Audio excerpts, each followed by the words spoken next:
fellow cyborgs, and welcome to another book review of the Brontë Binge 2019. Today I'm going to talk about Charlotte Brontë, A Fiery Heart by Claire Harmon, narrated by Corey James. I listened to the audiobook and I found this so enjoyable. I'm not sure if the writing style would have come off as dry if I had not been listening, but Corey James did an excellent job of giving different speech patterns and different accents to the different speakers for all of the first primary sources that were intermixed in this biography. Harmon did a great job of blending in primary sources like letters into the text to explain what was going on or how Charlotte Brontë or the other Brontës were feeling about a certain situation, and the narrator James really brought those people to life. I buddy read this with Acacia and she physically read the book. She said that there were some interesting pictures that I missed out on by listening to the audiobook.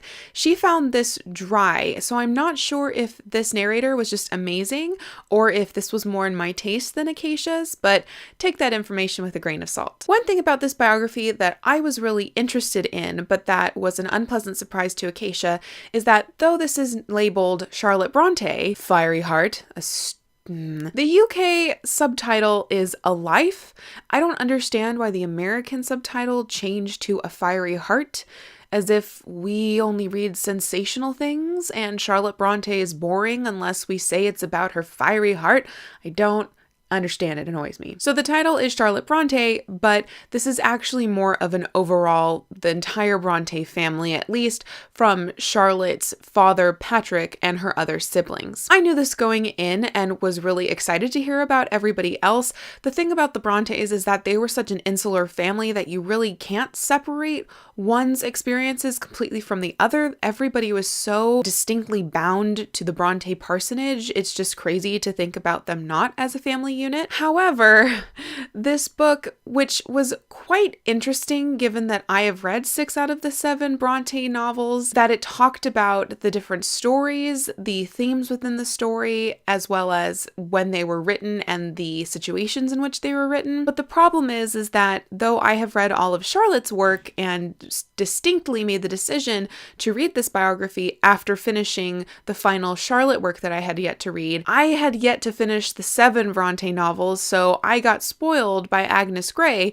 because this also talks about Emily and Anne's works as well. If you are sensitive to spoilers about classics like I am, I don't recommend you reading this until you have finished all 7 Brontë novels or until you have decided which ones you want to read and which ones you don't care to read, because if you eventually want to read all of them, I think that you will be disappointed in the information you get about those in here. I think some of the spoilers were quite substantial as well. I didn't really mark them when I was listening because most of them I had read. The spoiler that I learned about for Agnes Grey was about a love interest. I'm not sure how much that really matters in the story, but anyway, I wanted to give you that disclaimer. I really liked how Harmon compared historical views of the different members of the Brontë family, i.e.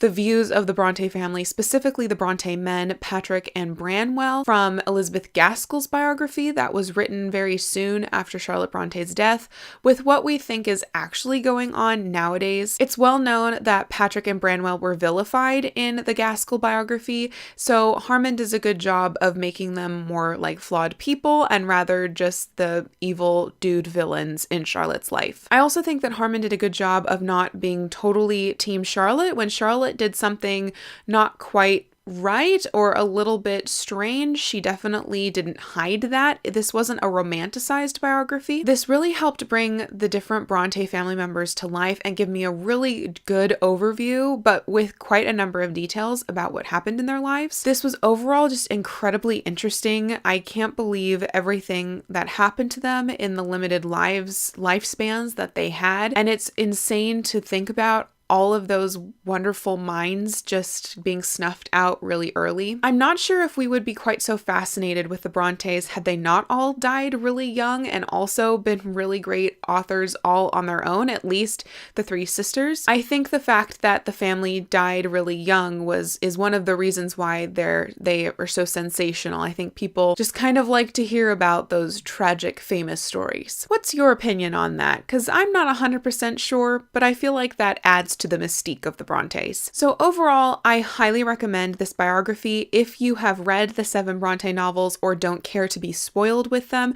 I think that Harmon's biography gives you a really good overview of the Bronte family as a whole, specifically looks at Charlotte since she has the most evidence left behind of her and also lived the longest out of the siblings. If you are interested in the Brontes and have questioned reading the 900-page tome by Juliet R.V. Barker, but aren't quite sure if you want to put that effort in, I think this is a good place to start. Thank you, Lucy the Reader, for the recommendation. I really enjoyed this audiobook quite a lot. So let me know in the comments down below, are you interested in reading any Bronte nonfiction, and do you have any recommendations for me? I would certainly love to know. Thank you for watching, and until next time, read a Bronte novel and continue to be lovely.